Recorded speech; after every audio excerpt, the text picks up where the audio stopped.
नमस्कार, मैं हूं नरेश और आप देख रहे हैं संस्था समाचार कार्यक्रम। जी हाँ, जवानी एक ऐसा तोहफा है भगवान का दिया हुआ, जिसमें हम जो चाहें वो कर सकते हैं। परंतु क्या कभी आपने सोचा है कि ये जीवन का उद्देश्य क्या है? ये ऊंची उड़ानें, मन में नई नई उमंगें, जीवन को नया उत्साह देने वाला ये युवा अवस्था का नया दौर, आखिर हमारा उद्देश्य क्या है? इस जगत में जन्म लेने से पहले हम कहाँ थे और मौत के बाद ये जीवन कहाँ चला जाता है? बीच में कुछ दिन होते हैं हंसी के, उत्साह के, उमंगों के। इस जीवन को हम चाहें जिस ओर मोड़ सकते हैं, परंतु हमारे इस जीवन का वास्तविक लक्ष्य क्या है, वो हमारे शास्त्रों ने और हमारे संतों ने बहुत ही अच्छे ढंग से समझाया है। आप देखें अपने इतिहास और पुराणों को उठाकर तो आपको पता लगेगा कि ऐसी तकनीकें भारत के पास थी जो पूरे विश्व को नई राह देती थी। आज विश्व के बड़े बड़े देश हमारे शास्त्रों और पुराणों पर रिसर्च कर रहे हैं। होली पर, जो कि त्योहार आनंद का त्योहार है, अपने जीवन को उत्साह देने वाला त्योहार है, लोग अपनी दिशा भूलकर गलत मार्ग पर चले जाते हैं। साल 2012 की रिपोर्ट के अनुसार कुछ मनचले युवकों के द्वारा नशीले पदार्थों का सेवन करने से तथा होली पर रासायनिक रंगों का प्रयोग करने से 200 लोगों की मृत्यु हो गई थी। होली पर रासायनिक रंगों से बचकर कैसे हम प्राकृतिक रंग घर पर ही बना सकते हैं, ये सारी जानकारियाँ और इसके साथ साथ होली पर रासायनिक रंगों से क्या क्या हानियाँ होती हैं और प्राकृतिक रंगों से क्या क्या फ़ायदे होते हैं, संत आशाराम जी बापू ने अपने सत्संगों में विस्तार से बताए हैं। रंग, गुलाल आदि कफ और पित्त निवारक होने से और ऋतु परिवर्तन को, गर्मी को पचाकर स्वास्थ्य लाभ करने के लिए अलग अलग ढंग से अलग अलग जगहों पर ये होली का उत्सव मनाया जाता था। लेकिन उसकी जगह केमिकल के रंगों ने ले ली और केमिकल के रंगों ने जो तबाही मचाई, उसको देखकर हृदय दहल उठा। जैसे काला रंग है, उसमें लेड ऑक्साइड पड़ता है जो किडनी की बीमारी को बुलावा देता है। हरे रंग में कॉपर सल्फेट पड़ता है जो आंखों में जलन, सूजन, अस्थायी अंधत्व देता है। सिल्वर रंग में एल्यूमिनियम ब्रोमाइड केमिकल पड़ता है जो कैंसर को बुलावा देता है। नीले रंग से अगर तुम होली खेलते हो तो प्रुशियन ब्लू पड़ता है जो चर्म के रोगों को बुलावा देता है। लाल रंग में मर्क्यूरिक सल्फाइड पड़ता है जो त्वचा को कैंसर के रोग से प्रभावित कर सकता है। इसलिए आश्रम ने पलाश के फूलों से होली का उत्सव शुरू किया। पहले तो 10-20 हजार आदमी, फिर लाखों की तादाद में आने लगे।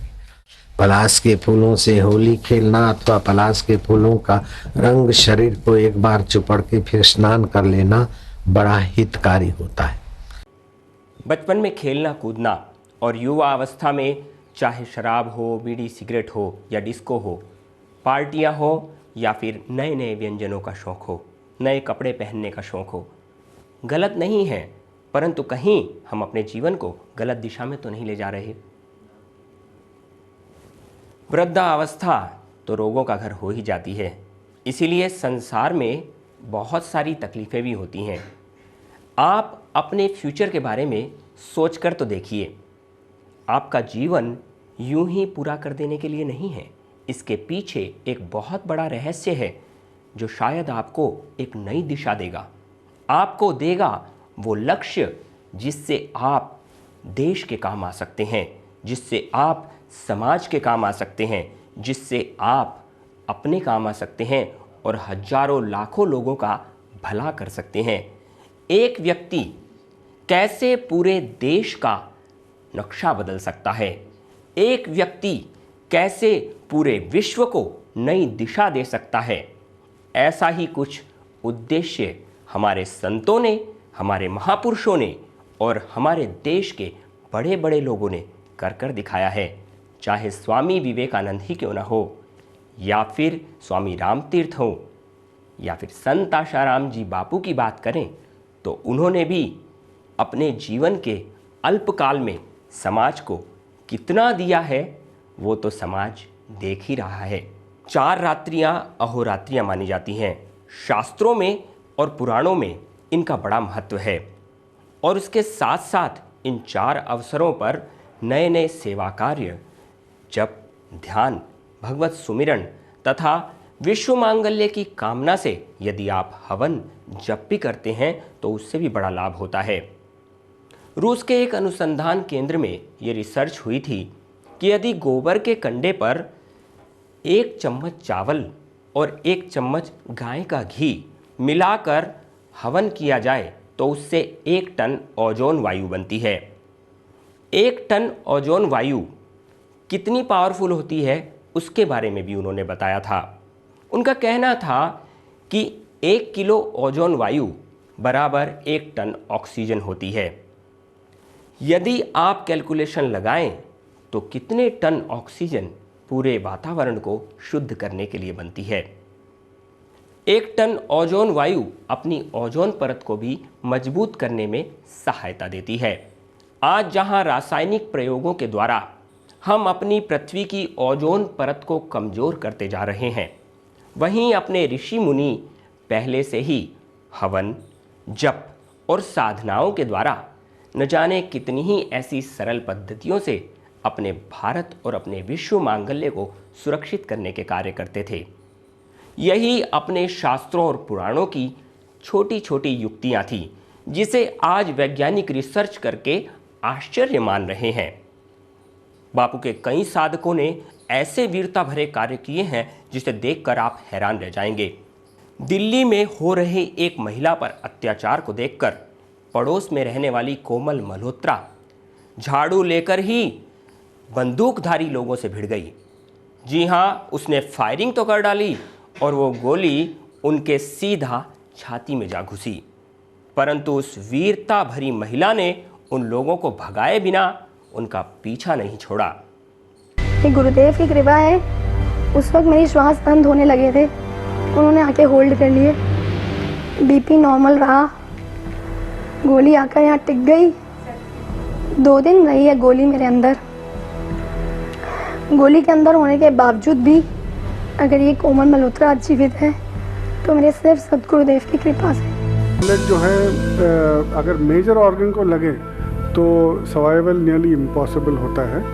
गोली जो है बहुत नज़दीक दिल के पास था, इतना नज़दीक कि 1/2 सेंटीमीटर दूरी पे। फॉर्चुनेट थी कि ये दिल के पास था, दिल को टच नहीं किया और दिल के पर्दे के पास था और इसीलिए बहुत ज़रूरी था इसको निकालने के लिए।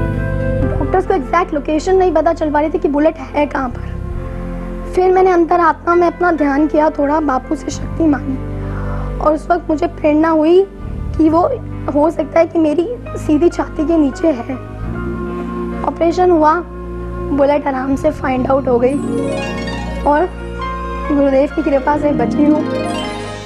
कोमल मल्होत्रा ने केवल इतना कार्य ही नहीं किया, उसके बाद कुछ चैनल के लोगों ने उनको अवार्ड देने की बात कही, परंतु उनके लिए कुछ शर्त रखी गई।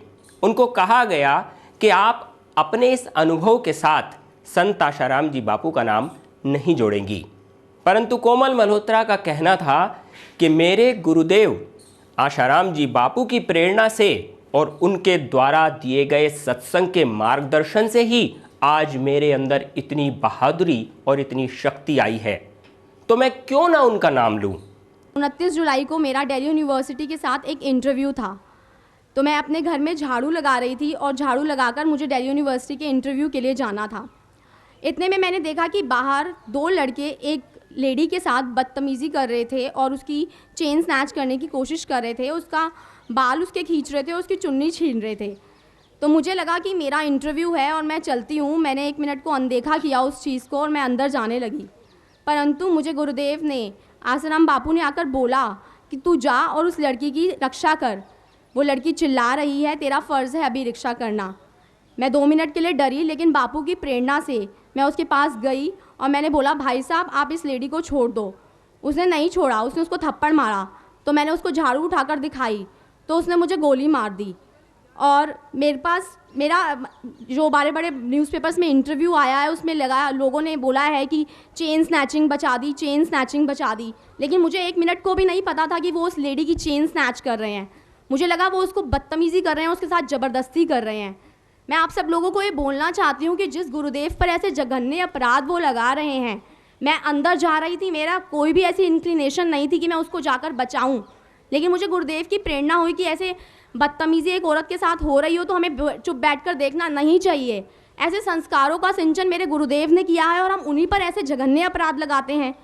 मैं बहुत सारी पिक्चरें देखती थी, गाने गाती थी और मुझे वो वेस्टर्न जीवन बहुत पसंद था, लेकिन जब मैं गुरुदेव के दीक्षा ली मैंने और जब मैंने वो जीवन शुरू किया तो मेरा जीवन एकदम परिवर्तित हो गया।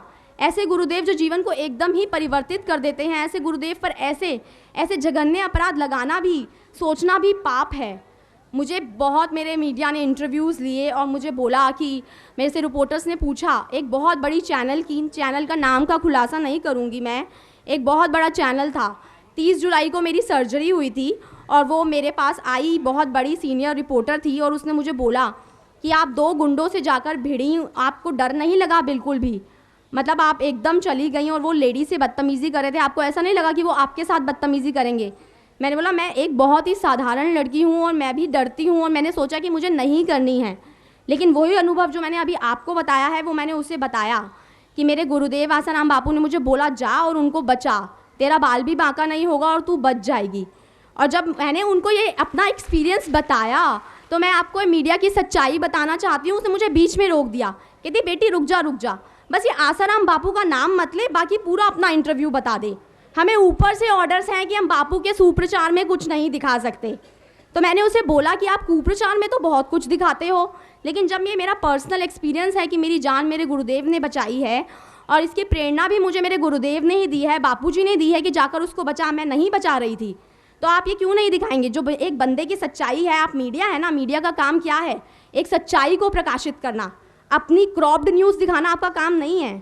तो बोली नहीं, मैं पूरा तेरा इंटरव्यू एडिट कर दूंगी और मैं आसाराम बापू का नाम बिल्कुल भी नहीं दिखाऊंगी क्योंकि मुझे ऊपर से ऑर्डर्स हैं। आईसीयू से मेरी सर्जरी हुई थी और मैंने बोला अगर तू मेरे बापूजी का नाम नहीं दिखाएगी तो मुझे तेरे को इंटरव्यू भी नहीं देना है, आप चले जाओ यहाँ से, मुझे आपको इंटरव्यू नहीं देना है। तो वो बहुत बड़ी रिपोर्टर मुझे कहती है अगर तू बापूजी का नाम नहीं दिखाएगी और अपना इंटरव्यू नहीं देगी ना तो ये याद रख, मेरा इंटरव्यू एक गवर्नमेंट चैनल है मेरा, तेरा ब्रेवरी अवार्ड में तुझे बहुत हेल्प करेगा, तुझे एक बहुत बड़ा चेक दिला सकता है और ब्रेवरी अवार्ड दिला सकता है दिल्ली गवर्नमेंट के थ्रू। मैंने बोला मेरे करियर के बाउंस मेरे बापू हैं, तू नहीं है जिन्होंने मेरी जान बचाई है, तू मुझे मत दिला ब्रेवरी अवार्ड और तू चली जा। अगर तू न्यूज़ एडिट करके दिखाएगी तो मैं तुझे इंटरव्यू नहीं दूंगी। मैंने अपनी मॉम को बोला और डॉक्टर को बोला कि आप प्लीज़ इसे ले जाइए, मेरी तबीयत तभी ठीक नहीं है, मुझे इंटरव्यू नहीं देना। उसने बोला तूने ये ठीक नहीं किया, तेरे को एक बहुत बड़ा ब्रेवरी अवार्ड जाते जाते तू रोक रही है। पर मैं आप सबको ये बोलना चाहूँगी कि गुरुदेव कभी भी थोड़ नहीं रखते हैं। आज मुझे एक जगह से नहीं 3 जगह से ब्रेवरी अवार्ड्स मिले हैं, मुझे 50,000 का चेक मिला है। ये उस लेडी के ऊपर और उस मीडिया के ऊपर तमाचा है जो चमत्कार को सलाम नहीं करते, जो हम जैसे बच्चों को नहीं देखते। जब मेरे को गोली लगी थी और मैंने एक कार वाले की मदद मांगी कि मुझे हॉस्पिटल जाना है और मैं एक रेड लाइट से दूसरी रेड लाइट पे जा रही थी, तब मेरे को ऐसा लगा कि अब मेरी सांसें थम रही हैं, अब मुझसे कुछ नहीं बोला जाएगा। मैंने मम्मी को बोला मम्मी मैं आपको प्रणाम करती हूँ, मैं अपने गुरुदेव को प्रणाम करती हूँ। मैं महामृत्युंजय का जाप करने लग गई। मम्मी ने बोला ऐसे मत बोल बेटे, तुझे कुछ नहीं होगा। मैंने बोला बापू सबके साथ हैं, जो जितनी ज़िंदगी है उतना ही है। मुझे लगा अब मेरी सांसें थम चुकी हैं, लेकिन गुरुदेव मेरे साथ आए, मेरी बाहें पकड़ी उन्होंने। मेरी गाड़ी में गुरुदेव सूक्ष्म शरीर से मेरे साथ थे। बापू ने बोला अभी सांसें नहीं थामनी हैं, पहले हॉस्पिटल पहुंचना है तुझे, अभी तेरी सांसें नहीं रुकेंगी। और वो सांसें जो चली हैं वो अभी तक नहीं रुकी हैं। मैं हॉस्पिटल पहुंची, मेरे डॉक्टर्स ने बोला है, सतीश मैथ्यू एक बहुत बड़ा कार्डियोवैस्कुलर सर्जन है, कैलाश हॉस्पिटल में एस्कॉट से आया है, वो बहुत बड़ा सर्जन है। उसने बोला तेरा ECG नॉर्मल, तेरा पल्स नॉर्मल, तेरा BP नॉर्मल, ये मेरी ज़िंदगी का चमत्कारिक केस है। मुझे समझ नहीं आता, 1 सेंटीमीटर की मुंगेर की इतनी बड़ी गोली जो 1 फीट की दूरी से लगे। मैं झाड़ू मारने के लिए उसको बहुत पास चली गई थी। मैंने उसे बोला इस लेडी को छोड़ दे, उसने नहीं छोड़ा। मैंने उसे झाड़ू उठाकर मारी क्योंकि मुझे गुरुदेव की प्रेरणा हुई थी। वो बोलता है इतनी पास से जब गोली लगती है तो उसका फोर्स बहुत होता है। उसने कम से कम 50 से 51 ऑपरेशन ऐसे किए हैं जो गोली के हैं। उसने बोला इतनी पास से जब गोली लगती है तो उसका प्रेशर बहुत होता है जिसे दिल झेल नहीं पाता, और वो गोली ऐसे ऐसे करके राउंड करके घूमती है और जितने भी वाइटल ऑर्गन्स होते हैं उनको छेद करके निकाल देती है और इंसान उसी समय धराशायी हो जाता है। तू बोलती है तूने अंदर जाके अपनी मम्मी को बताया, तूने सेंट्रो वाले की मदद ली, और तू जब मेरे हॉस्पिटल में आई तेरा ECG, तेरा पल्स, तेरे सारे वाइटल ऑर्गन्स नॉर्मल आ रहे हैं। ये कैसा केस है मेरे को समझ में नहीं आता। तू एकदम बच गई।